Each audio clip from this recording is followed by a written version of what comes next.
ಆತ್ಮೀಯ H16 news ಅರ್ಥಾತ್ ಸೀತಾರಾಮ್ ನ್ಯೂಸದ ವೀಕ್ಷಕರೇ, ನಾನು ನಿಮ್ಮವ ಎಂ ಆಯುಧ ಮಲ್ಲಪ್ಪ ಜೊತೆ ಅವರು. ತಾವು ಈಗ ಸುದ್ದಿಗಳ ಲೋಕಕ್ಕೆ ಎಂಟ್ರಿ ಹೊಡಿತಾ ಇದ್ದೀರಿ. ಈ ಸುದ್ದಿಗಳನ್ನು ಪ್ರತಿಯೊಂದು ನೋಡೋ ಜೊತೆಗೆ ನಿಮ್ಮ ಅಭಿಪ್ರಾಯಗಳನ್ನು ಹಚ್ತಾ ಇರಿ. ಯಾಕಂದರೆ ಈ ಸುದ್ದಿಗಳು ನಿಮಗಾಗಿ, ನಿಮ್ಮ ಬದುಕಿಗಾಗಿ, ನಿಮ್ಮ ವೈಚಾರಿಕೆಗಾಗಿ, ನಿಮ್ಮ ತಿಳುವಳಿಕೆಗಾಗಿಯೂ ನಿಮಗೂ ಗೊತ್ತು. ಜೊತೆಗೆ ನಮಗೂ ನಿಮ್ಮೊಂದಿಗೆ ಇದೊಂದು ಮಾತಾಡುವಂಥ ಜೊತೆಗೆ ಸುದ್ದಿಗಳನ್ನು ಬಿಡುವಂಥ ಕೆಲಸ. ಈ ಕೆಲಸದಲ್ಲಿ ನಾವು ನಿಮ್ಮೊಂದಿಗಿದ್ದೀವಿ ಅಂತ ಹೇಳ್ತಾ ನೋಡ್ತಾ ಇರಿ ಸುದ್ದಿಗಳನ್ನು.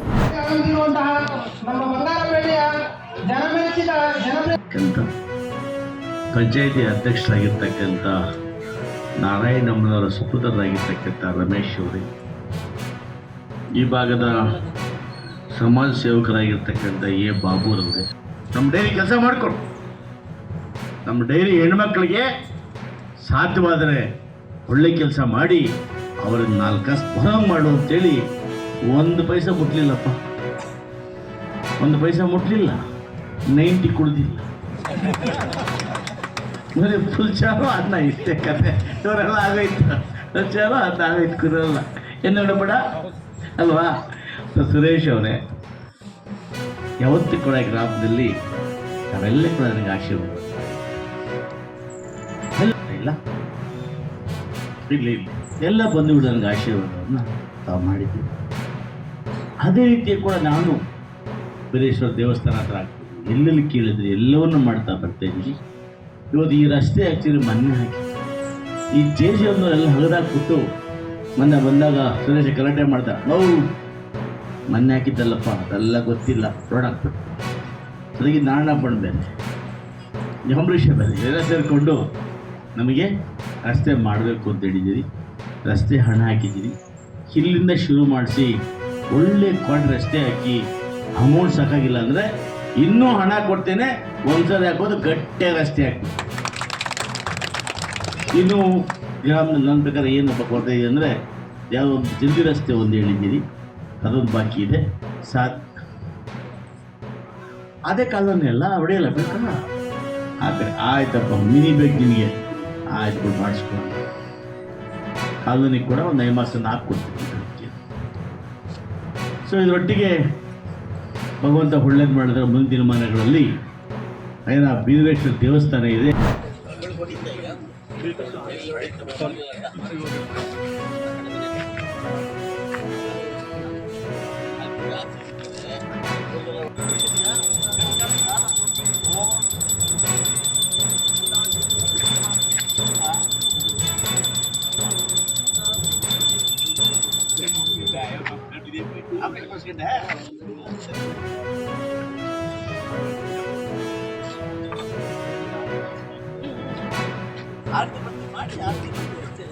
ಸಿಮೆಂಟ್ ರಸ್ತೆ 20 ಲಕ್ಷ ಚರಂಡಿ, 40 ಲಕ್ಷ ರೂಪಾಯಿಗಳದ್ದು ಮಾಡಿ, ಇದರೊಟ್ಟಿಗೆ ನೀವೆಲ್ಲ ಕೂಡ ಅಂಬೇಡ್ಕರ್ ಸಮುದಾಯ ಭವನ ಬೇಕು ಅಂತ ಹೇಳಿದ್ರಿ. ಅದಕ್ಕೆ 30 ಲಕ್ಷ ರೂಪಾಯಿಗಳನ್ನ ಈಗಾಗಲೇ ಮಂಜೂರು ಮಾಡಿದ್ದೇವೆ. ನೀವು ಗ್ರಾಮಗಳಲ್ಲಿ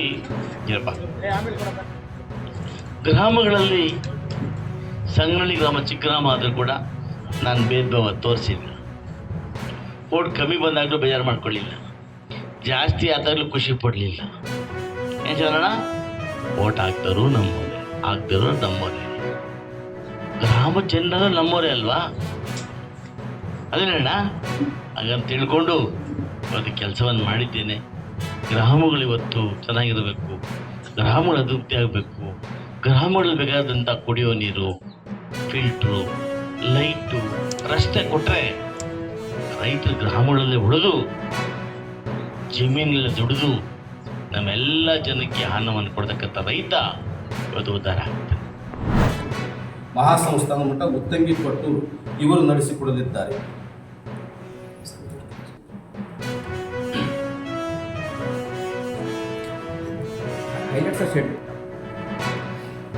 ಗುರುವಾರ ದಿವಸ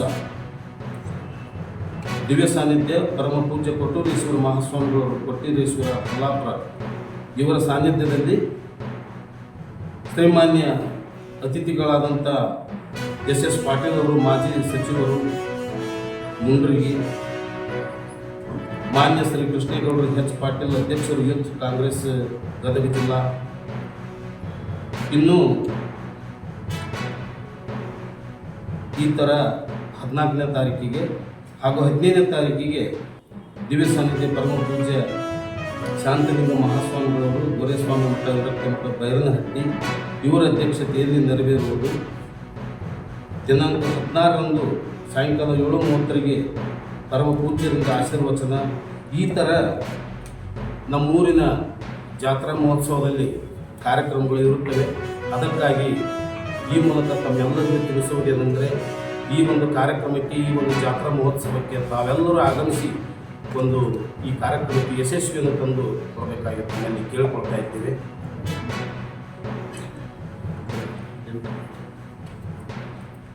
ದಿನಾಂಕ 18/8/2025 ಸೋಮವಾರ ಮುಂಜಾನೆ 6 ಗಂಟೆಗೆ ಶ್ರೀ ಗೋಣಿಬಸವೇಶ್ವರ ದೇವರಿಗೆ ರುದ್ರಾಭಿಷೇಕ, ನಂತರ ಸಾಯಂಕಾಲ 5:30 ಗಂಟೆಗೆ ಶುಭ ಅಮೃತ ಗಳಿಗೆಯಲ್ಲಿ ಶ್ರೀ ಗೋಣಿಬಸವೇಶ್ವರ ಮಹಾ ರಥೋತ್ಸವ ಜರುಗುವುದು.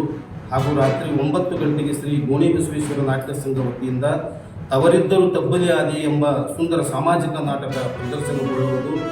ದಿನಾಂಕ 19/8/2025 ಮಂಗಳವಾರ ಬೆಳಗ್ಗೆ 10 ಗಂಟೆಗೆ ಜಿಲ್ಲಾ ಮಟ್ಟದ ಜಾನಪದ ಸ್ಪರ್ಧೆ ಶಾಲಾ ವಿದ್ಯಾರ್ಥಿನಿಯರಿಗೆ, ನಂತರ ಸಾಯಂಕಾಲ 5:30 ಗಂಟೆಗೆ ಕಡಿಮಿನ ಕಾಳಗ ಲಘು ರಥೋತ್ಸವ ಜರುಗುವುದು. ಮಧ್ಯಾಹ್ನ 2 ಗಂಟೆಗೆ ಬಯಲು ಜಂಗಿ ನಿಕಾಲಿ ಕುಸ್ತಿಗಳು ಸಹ ಇರುವುದು ಹಾಗೂ ಟಗರಿನ ಕಾಳಗ ಸಹ ಇರುವುದು.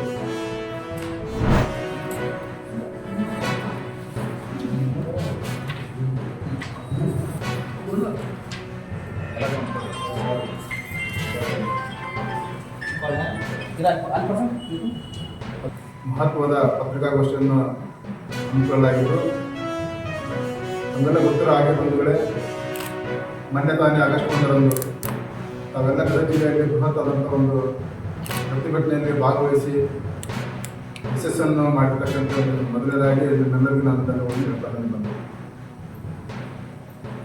ಬಂದರೆ ತಮಗೆಲ್ಲ ಗೊತ್ತಿರೋ ಹಾಗೆ ಆಗಸ್ಟ್ 1ರಂದು ಸುಪ್ರೀಂ ಕೋರ್ಟ್ 2024ರಂದು ಹೈಕೋರ್ಟ್ ಸುಪ್ರೀಂ ಕೋರ್ಟಿನ ನ್ಯಾಯಮೂರ್ತಿಗಳು ಒಳ ಮೀಸಲಾತಿಗಾಗಿ ಒಂದು ಆದೇಶವನ್ನು ನೀಡಿದರು.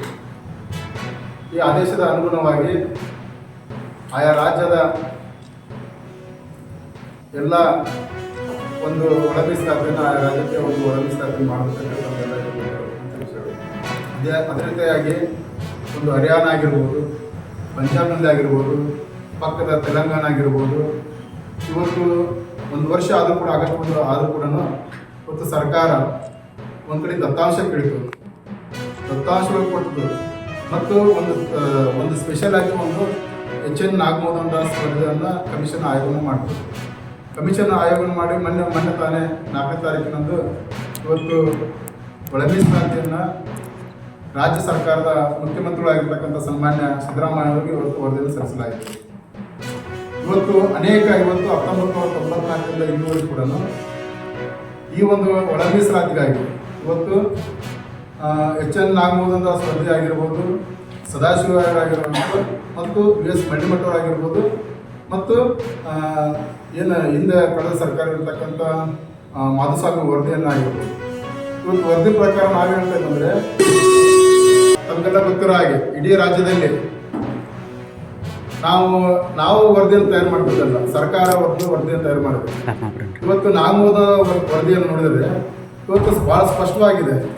ನಾವು ಅಂಕಿ ಸಂಖ್ಯೆ ಜನಗಣತಿ ಅನುಗುಣವಾಗಿ ಇವತ್ತು ಆಯಾ ರಾಜ್ಯ. ಆತ್ಮೀಯರೇ, ಎಲ್ಲ ಸುದ್ದಿಗಳನ್ನು ನೋಡಿದ್ರಲ್ಲ, ಏನು ಅನಿಸ್ತು ನಿಮಗೆ? ಇದರಲ್ಲೇ ನಿಮ್ಗೆ ಲೈಕ್ ಆಗಿರ್ಬೋದು, ಡಿಸ್ಲೈಕು ಆಗಿರ್ಬೋದು, ಕಾಮೆಂಟ್ ಬೇಡಪ್ಪ ಅಂತೂ ಅನಿಸಿರ್ಬೋದು, ಕಾಮೆಂಟ್ ಮಾಡಬೇಕಪ್ಪ ಅನಿಸಿರ್ಬೋದು, ಶೇರ್ ಮಾಡಬಾರ್ದಪ್ಪ ಅನಿಸಿರ್ಬೋದು, ಮಾಡಬೇಕು ಅನಿಸಿರ್ಬೋದು.